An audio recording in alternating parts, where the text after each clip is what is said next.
নমস্কার। কথাকলির আসরে তোমাদের সবাইকে স্বাগত। আজ আমি তোমাদের অমিতাভ বসু সম্পাদিত জাতকের গল্প বইটি থেকে ধার্মিক কাকের ছলনা গল্পটি পাঠ করে শোনাব। জাতকের নাম ধর্মধ্বজ জাতক। একবার বোধিসত্ত্ব পাখি হয়ে জন্মালেন। সমুদ্রের এক নির্জন দ্বীপে অন্যান্য পাখিদের সঙ্গে তিনি বাস করতেন। একবার ঝড়ে নৌকোডুবি হয়ে কয়েকজন বণিক সেই দ্বীপে এসে আশ্রয় নিল। তাদের সঙ্গে একটি কাক ছিল।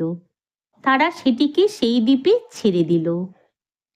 কাক ঘুরে ঘুরে দেখে বুঝল এখানে অন্যান্য অনেক পাখি থাকলেও কোনো কাক নেই।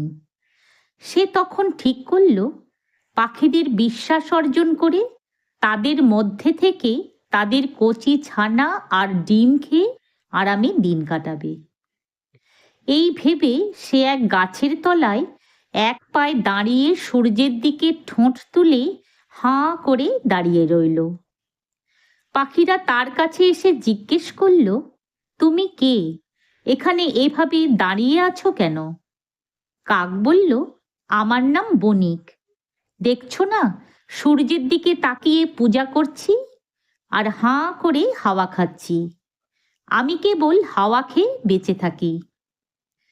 পাখিরা বুঝল এই মহান ধার্মিক না হয়ে যায় না। তারা বলল, প্রভু, আপনি যখন হাওয়া খেয়েই থাকেন তখন আপনাকে বিশ্বাস করে আমাদের ছানা ও ডিম রেখে রোজ খাবার খুঁজতে বেরোতে পারবো। আপনি দয়া করে তাদের একটু দেখবেন। কাক বলল, এ আর বেশি কথা কি, তোমাদের উপকার হলেই আমি খুশি। সেই থেকে পাখিরা রোজ আহার খুঁজতে বেরিয়ে যায়। কাক তাদের বাসা পাহারা দেয়। কেউ যখন কোথাও থাকে না তখন সে মনের আনন্দে ডিম ভেঙে খায়। পাখিরা ফিরে এসে সব দেখে, কিন্তু ভাবে অন্য কোনো শত্রু এসব করে। ধার্মিক কাককে তারা মোটেই সন্দেহ করল না। বোধিসত্ত্বের কেমন যেন সন্দেহ হলো। একদিন তিনি অন্যান্য পাখিদের সঙ্গে বেরিয়ে গিয়ে একটু পরেই আবার ফিরে এসে একটা গাছে লুকিয়ে রইলেন। একটু পরেই দেখতে পেলেন ধার্মিক কাক একবার এদিক ওদিক তাকিয়ে গাছে গাছে গিয়ে ডিম আর ছানা খেতে লাগলো। সন্ধ্যায় পাখিরা ফিরে এলে তিনি সকলকে ধার্মিক কাকের কুকীর্তির কথা জানিয়ে দিলেন। সব কথা শুনে সকলেই বকধার্মিক কাকের শয়তানি বুঝতে পারল। সকল পাখি মিলে তখন তাকে আক্রমণ করল আর কিছুক্ষণের মধ্যেই তাকে ঠুকরে ঠুকরে মেরে ফেলল। বুদ্ধদেবের অমৃত বাণী।